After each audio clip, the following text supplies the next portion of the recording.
Deep in the midst of a remote forest, the inhabitants of this village have given up on many of modern civilization's perks.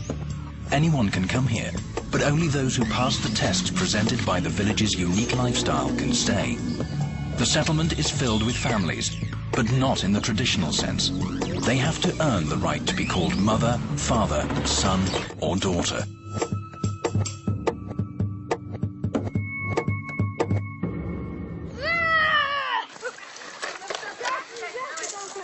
Anton Nabiulin is just 13 years old, but already he hates talking about his past. His mother and father were declared unfit to care for him, and the state sent Anton to an orphanage. From there, he came to the village of Kitej. Foster families live here in the village. It's a very interesting place. The children come here as campers to start, and they can stay longer if they're invited. Maria is Anton's foster mother. A short time ago, she gave birth to a boy named Lubomir. She now has 4 children in her family, 3 of whom she's fostering. Usually, a newcomer takes 2 years to adapt to their new family. There's a brief honeymoon period when foster children are generally obedient. They behave for fear of being sent back to the orphanage. But later, they begin testing the limits of what is permissible. This is the most testing time for their adoptive parents. When Anton had just turned 13, he behaved like an 8- or 9-year-old boy. He was mischievous, cried and sulked. In short, his behavior was not typical of a 13-year-old boy. It was a difficult phase. We had to devote too much attention to him at the expense of the other 3 children.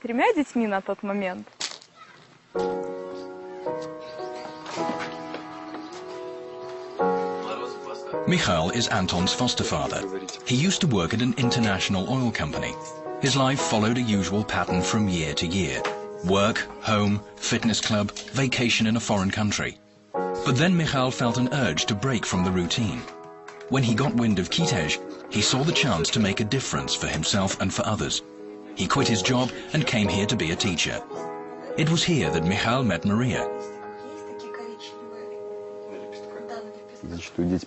Children often behave a bit like savages here. They just don't know what to make of their new fathers and mothers. The child's real mother would beat him up, and his real father would booze for weeks on end. That's all he ever saw in his life. We must show them something different, something that will erase those painful memories. Shall I pour it out? Kitej families prepare the orphans for their adult life. Foster parents teach them to earn money and deal with conflict. Children here are educated through work in the community. Our purpose is to elevate the children's cultural level.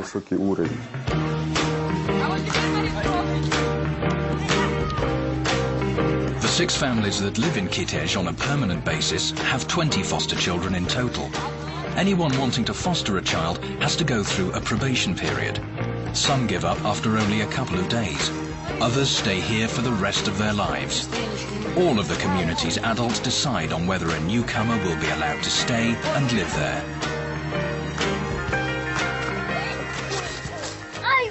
Oops, he sneaked into a hole. Lying, cursing, and emotional outbursts are not allowed among the adults. They're not supposed to say, "I'm fed up with those idiots." They're not supposed to say, "My house is my castle." We have no use for that saying. On the contrary, we point out to them that they live in a community. We ask them to talk about their problems, and we try to help them deal with them. We also tell them they have no right to conceal the children's behavior. As a young man, Dmitry Morozov worked as a teacher at children's summer camps, where each year children from orphanages spent 3 months. It was there that Dmitry first played with the idea of bringing them together with aspiring professional foster parents. Hello, guys. Hello. What are you doing? We're taking sawdust to the construction site. Dmitry eventually became a journalist, but never abandoned his dream. In 1993, he quit his job and built the village of Kitej with a group of friends.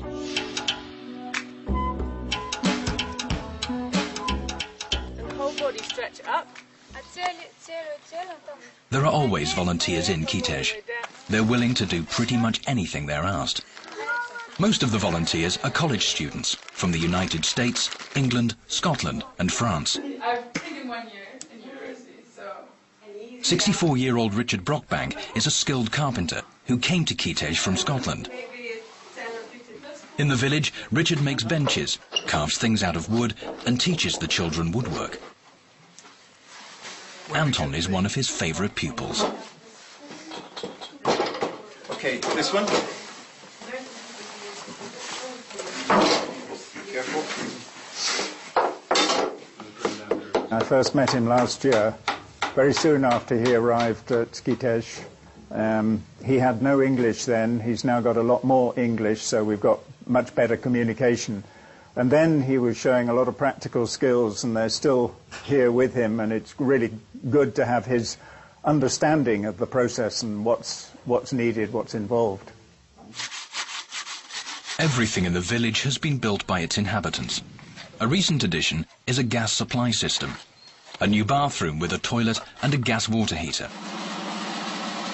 Sergei Zhuravlyov is a Kitej graduate. He grew up with one of the foster families in the village. As a child, he dreamt of living the high life in a big city. Sergei left local school with good grades and went on to do military service. In Moscow, he trained to be an electrician, but finally he returned to Kitej to work. I wasn't thinking of staying in Kitej. I thought I'd find a job in Kaluga or in Moscow. But when I was already in 10th grade, I decided to stay in Kitej after all. I like it here. I grew up in Kitej. I'd say it's my second home. Guests often come to Kitej. Sergei always meets them in the nearest village. There's no public transport to their final destination. We're on our way to Baryatina. It's the village where I lived before I came to Kitej. We'll just have a look around, and I'll show you where my apartment is. It's just a place. I don't feel an emotional connection to it. Nothing.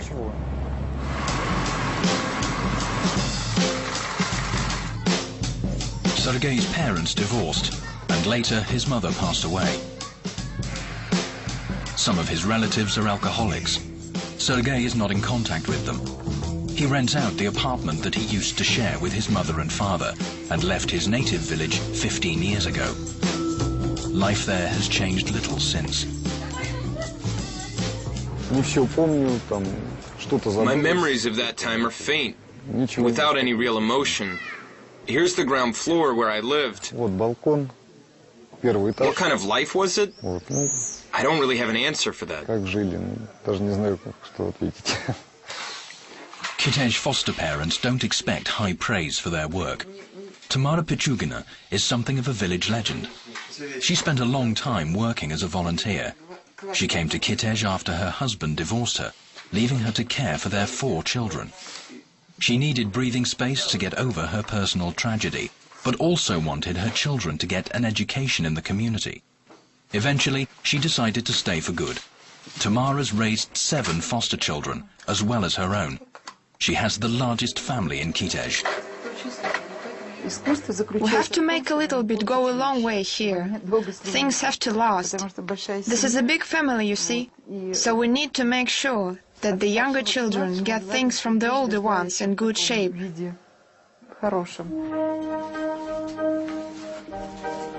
At 8 years old, Maxim is the youngest foster son in Tamara's family. He's doing house chores as compensation for bad behavior. Here they insist on the word compensation being used instead of the term punishment.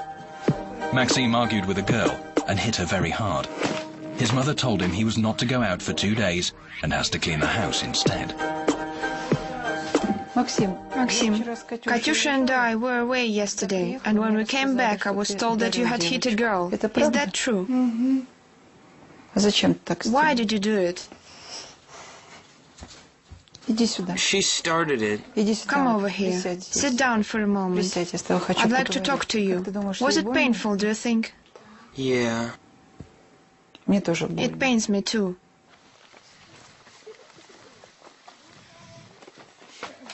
Some children from Scotland are staying at Tamara's house. They're visiting friends in Kitej. In the evenings, they get together over tea. Oi! She swapped my tea without me realizing. Tamara's foster children now have no difficulty chatting in English, but their mother recalls that some time ago they would even refuse to talk to anybody. They were a pretty shy bunch. They even refused to eat meat because they'd never tasted it before. All they ate was bread. They threw chunks of meat under the table. They knew it couldn't go in the trash because the adults would see and get angry. At the orphanage, they just learned to throw food on the ground and trample it. They only ate bread and tea. Sometimes they agreed to have stewed fruit. They always stuffed their pockets with bread, and they were aggressive too. They beat each other. Even the girls fought with each other, and they cursed. Tamara patiently explained to the foster children that stealing was forbidden and cursing wasn't nice. Her own children helped to teach them good manners too. This is my daughter Maria. She lives in Orion, and this picture was taken in Orion. Orion is the name of another village for foster children, founded by Maria Shibayeva. Her idea is to turn it into an international scientific center. The project's aim is to teach adults how to raise their own children and foster children properly.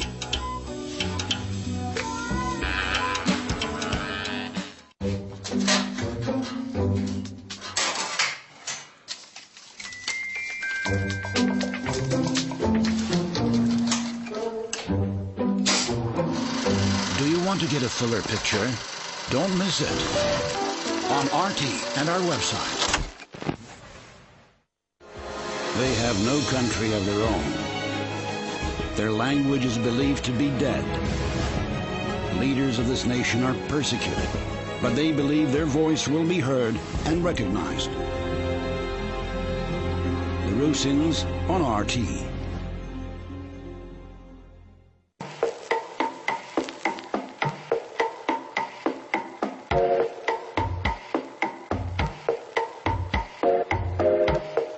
The Orion community is 250 kilometers from Kitej.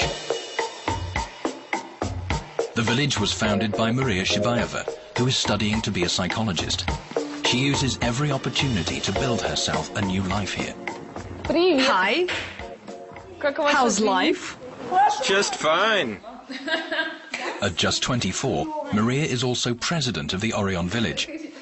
It's a position that carries far more responsibility than privilege. She manages the community's budget, negotiates with sponsors, teaches at the local school, and supervises construction.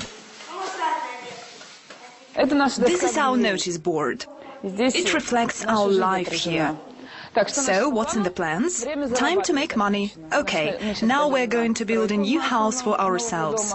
We're going to pick wild strawberries and lay the foundation for a fence. That's all for today. Maria grew up in Kitej alongside the foster children. She's always been around children who have a history of being abused, mistreated, and neglected by their parents. When she was still at school, she resolved to help them by creating a community for them. Maria already has 4 foster children, 2 girls and 2 boys, including Ruslan, who's happily working on a new house for the families. Hi, kid. How's life? It's fine. A new house is built in Orion each year, but this village won't only be for foster children. It also welcomes those who want to know how to properly raise fostered or their own children, a difficult job in itself. This research center will develop programs drawing on the experience gained from work with foster children and families in Kitej. They will be targeted not only at foster families, but also at regular families having difficulties with their children. A psychologist is always the first to greet new foster children both in Kitej and Orion. 8-year-old Dima was at an orphanage only a month ago. The process of adapting to his new environment has been a difficult journey for him. Dima is closed off and withdrawn, and the psychologist needs to make him feel at ease and open up to communicate. This behavioral training is called Let's Design Our Own House. So here there'll be a hump, and there'll be swings. Swings on the roof? No, behind the house. Dima draws part of the picture without help. He's trying to find his place in this new world. I'm helping him to join in and get involved, as he's not yet a part of the group. You can already see the result. Before you came, he was sitting in a corner. He refused to go through the training exercise.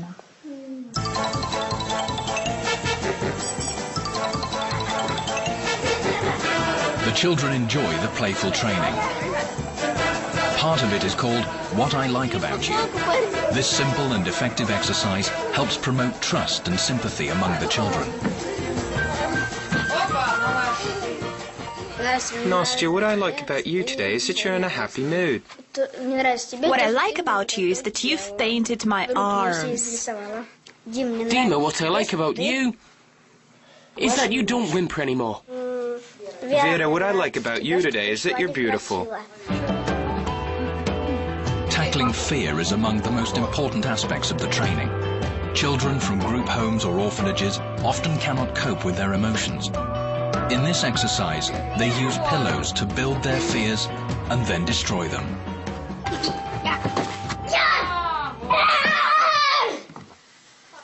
After class, the children get to work. They also get paid for it. Children in Orion learn the meaning of money and how to earn it and spend it. The local currency is called the ori. After work, these children take their oris to a restaurant where other children make good food for them. Everyone can spend as much money as they've earned. If somebody slacks on the job, they get boiled buckwheat instead of fish or a meat pie. That's how it is in real life, isn't it? Oris are only accepted in this village. By playing with money, the children prepare themselves for a life outside Kitej.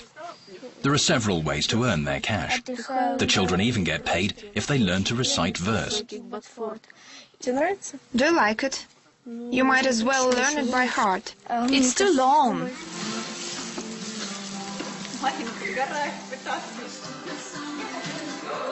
The kitchen is always a good place to earn a little money, since they always need helping hands. The community president, Maria Shibayeva, shows them how to make salads and gives her opinion on the food they cook.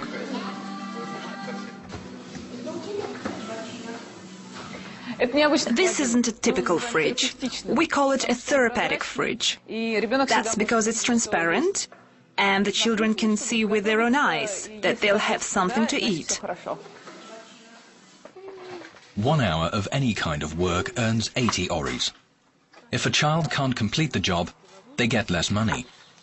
Sviatoslav and Petya have worked hard and managed to amass quite a handsome sum of cash. Hey, men, well done. Here's your pay. Petya's earned 80 oris. 80 oris. 80?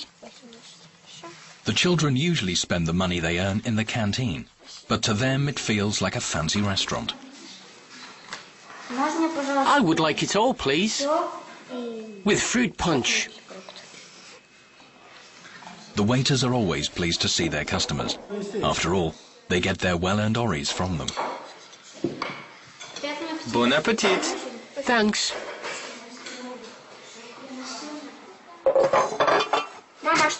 What should I pour first? After lunch, Maria Shibayeva's foster children get together over tea to discuss their plans for the coming week.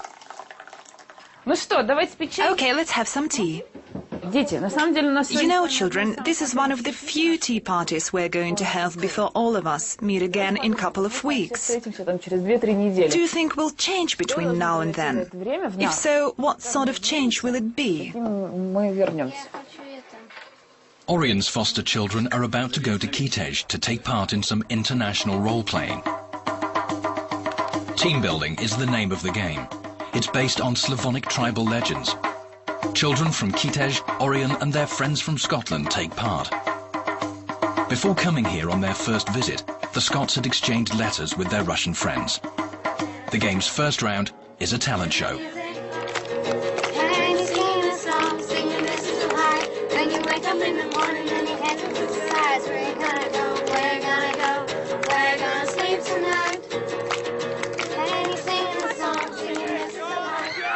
One of the most exciting moments of the game. Tatar nomads attack the Slavonic tribes. In accordance with the script, the children defend a wooden idol, the tribe's most treasured possession. The volunteers play the attackers. You didn't expect us, did you? Your idol's gone. And now you're slaves.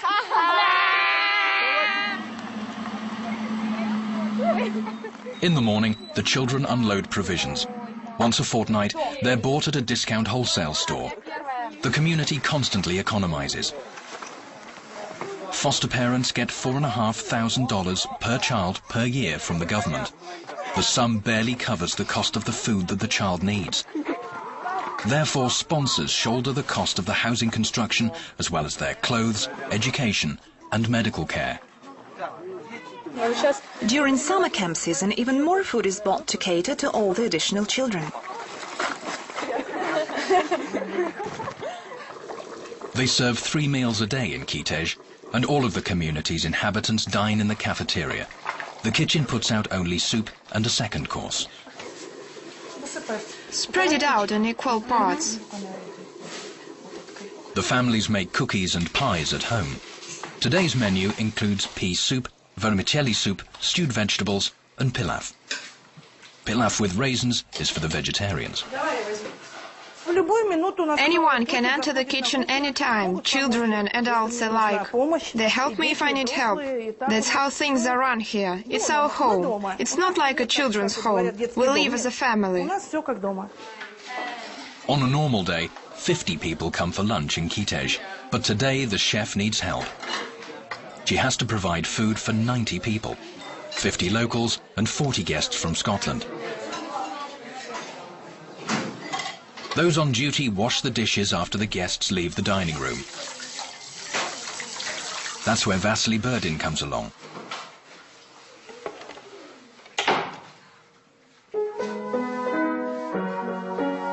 He was brought up in the family of the community's founder, Dmitry Morozov. Each summer, Vasily comes to Kitej on vacation. Whenever I visit Kitej, I play the piano. As soon as I arrive, I go straight to this piano and play it as long as there is nobody around. I find it very relaxing after a day of hard work. I really need relaxation, so I play the piano and I feel good. Vasily rents an apartment in Moscow where he's attending college. He's already found employment at a prestigious law firm. When he stays in Kitej, he's only too willing to take on the most difficult tasks. Hard work is a habit he learned at Kitej. Everybody should be constantly developing, which means working. That's how I feel now. But when I was younger with my friends, I had heated arguments about it. And even got offended. The education system in Kitej has helped Vasily and many other Kitej graduates build successful careers. Vasily learned how to make money. His successful career has wiped out the memories of his childhood hardships. The carpenter Richard Brockbank has made a design depicting the reason for Kitej, raising well-rounded people ready to live in the modern world. It starts with a flower and then it prepares for being the bud as it goes higher. And then right up at the top, it opens up. It's the soul of the child is finally opened up. And the idea of the sun is, but plants need the sun, and to me the sun is a source of love, which was why I gave it a heart shape. There is another newcomer to Tamara Pichugina's large family. She's decided to accept yet another girl as a foster child. Hi, daughter. Hello. What have you been doing? Drawing. Katja is 7 years old. She stayed for a week with Tamara 3 months ago. After that, she said she wanted to stay for longer. Katja's life has undergone a significant change. She now has a home, a wardrobe, and a bed. But like many orphans, it will take her a long time to realize that this is actually her family, just as other children have elsewhere.